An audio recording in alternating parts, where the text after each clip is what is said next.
What's the idea of the PlayStation TV? Well, quite frankly, I can't tell you this. This is definitely one of the strangest products from Sony, and honestly, I don't know who they were actually marketing the PlayStation TV to. They're not really trying to solve a problem with this device, and ultimately, this device did fail. And you may have never heard of the PlayStation TV. Now, this thing came out at 99 US dollars, and it failed so hard that at one point, this thing was actually going for about 25 US dollars on clearances and liquidations. I seen it. That's how bad this thing was doing at one point. And it was only after a couple of years this thing came out, it tanked horribly bad. Now, if you're unfamiliar with the little PlayStation TV set-top box, it's basically a cut-down PlayStation Vita handheld from Sony. It's basically got all the same guts as a Vita. It also has the same user interface as a Vita. It even plays the exact same games as a Vita. The only difference is, well, you have to play this on a TV or a monitor. You basically connect it with power and you connect it with an HDMI cable, and then you control your games with either a PS3 or a PS4 DualShock controller, and that's pretty much how you operate this thing. And you can see right here, it does have a couple of different ports on it for you to use this thing. It has a 5-volt adapter port where you plug in the port for power. It has an Ethernet port. It has an HDMI port to plug it into the TV, of course. And then it does have a USB port, and it does have a proprietary memory card slot because the Vita did use proprietary memory when it comes to memory cards. And that was one of the downfalls of the Vita line, and you can even argue the PSP line, having those expensive memory cards that Sony actually made that were proprietary just pretty much killed the device because those things were expensive. Even if you wanted like 64 gig for the Vita, it was like $99, which is just insane. $99 now can get you like 512 gigabyte, which is pretty mind-blowing. But of course, Sony wanted to capitalize and be super greedy with their memory cards. And on the front of this thing, you also do have a slot where you can actually put in your physical media for the Vita, because again, it does play Vita games. You can get your Vita games two ways. You can get your Vita games physical, or you can go to the shop on here and actually download the games digital for this thing. And the nice thing about this thing, unlike some of the Vitas, like the first OLED Vita model, it actually does have built-in memory. I think it only has 1 gig though, so you're going to need to get a memory card for this thing if you want to get a memory card for this thing to actually download more games for this thing. But again, here's the slot on the front for the physical media for this thing. And this thing pretty much had a couple of different downfalls that pretty much killed this thing. And I can totally see why nobody really bought this thing and why this thing was pretty much a failed experiment from Sony. It is a really cool idea, but ultimately it's not really practical, to be honest. Why would you buy this when you already could buy a Vita, which is actually better in a lot of different ways? The main reason is, of course, you can take your games on the go with the Vita, so it's not really a win-win scenario.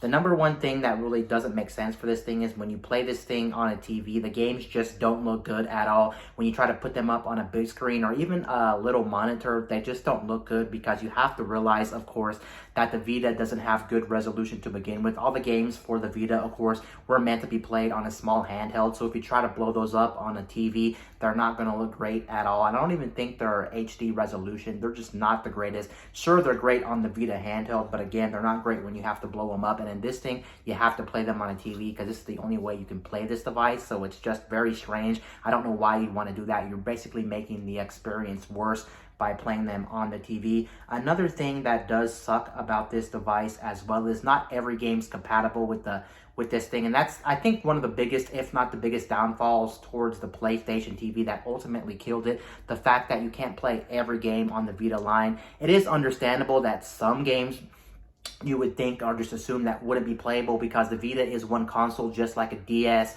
just like a 3DS or some other consoles out there, that actually has some core gimmicks that are specific to the system. So trying to emulate it or trying to play them on other hardware that doesn't have the same type of features can't really be played. Like, for instance, the Vita does have a touchscreen, which obviously this doesn't have a touchscreen because it has no screen at all built on. You have to use a TV. And then, of course, the Vita did have a back touchpad, and it also had a camera, which some games use the camera, believe it or not. And some games use every feature of the Vita, whether, again, we're talking about the touchscreen, the back touchpad, or even the camera to actually play the game. And this thing doesn't actually have those features built on. Although that's not entirely true, because there is actually ways on this device, if you wanted to mimic the touchscreen of the actual Vita, or if you wanted to mimic the back pad of the Vita to actually play some of these games. And some games on this thing that could theoretically be playable, that don't have any limitation, like any specific features used by the Vita, can't even be played on this. Sony actually blocked them for no good reason, because a lot of these games are just normal games that just use normal buttons to actually play the game. So I don't know why they're blocking games. Why would you block a lot of the games from the Vita to be played on the PlayStation TV? It's pretty much going to kill this thing off. You're better off buying a Vita when you know everything's going to be compatible, and you know everything's going to play correctly and things like that, and you'll have the full catalog of the Vita. Nowadays, this thing is kind of relatively expensive for what it is. Do I actually recommend you going out and buying a PlayStation TV? Honestly, I don't really recommend it. It's just kind of a novelty item. If you own one, great. If you don't own one, great.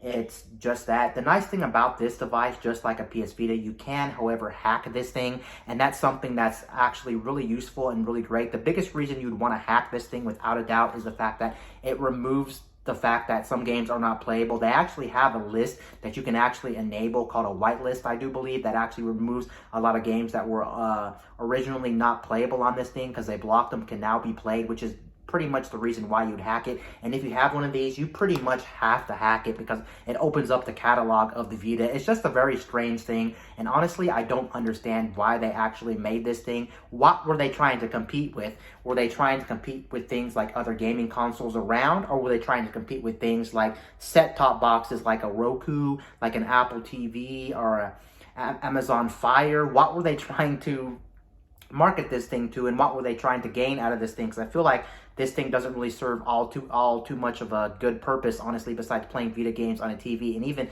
at that rate, even if it does allow you to play the full Vita catalog on a TV after hacking this thing, it just doesn't make sense, because let's face it, this thing is still going to have really bad graphics, and they're going to be really blurry, and you're not going to get the best experience.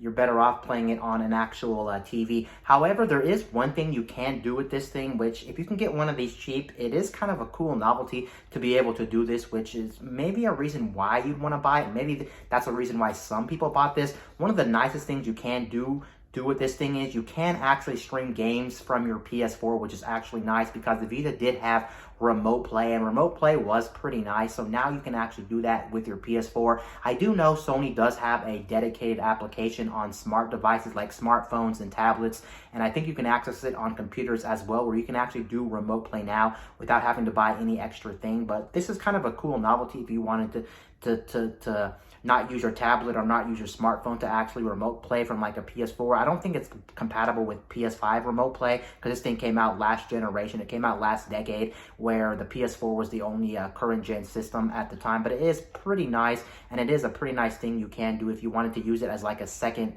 PlayStation 4, if you have a PlayStation 4 laying around and you didn't want to buy multiple PlayStation 4s. And considering the price of this thing, I guess even for that reason, if you can justify it, it's not too bad of a deal. Of course, it will depend on your internet situation and things like that. So I don't know how well I can actually recommend it for that as well, especially if you don't have good internet. Now, I can't remember how good the remote play was on this compared to like playing it on your smartphone and things like that. But overall, yeah, this was just a really weird misstep from Sony. And again, I can totally see why a lot of people didn't buy this thing. And I think also Sony really didn't market this right. There's actually two names for this, if you didn't know. One is called the PlayStation TV, and some people call this thing the Vita TV as well. It's just overall a really cool novelty that Sony should have never made, honestly. Making a worse PlayStation Vita that you can only play on your TV just honestly doesn't make sense. And it is cool, I guess, that I do own one of these, and I am one of the few people who own one, and things like this. Besides playing PS Vita games, I also did forget to mention this thing does play PSP games, and it does play PS1 games as well. So I guess you have a catalog of PlayStation Vita,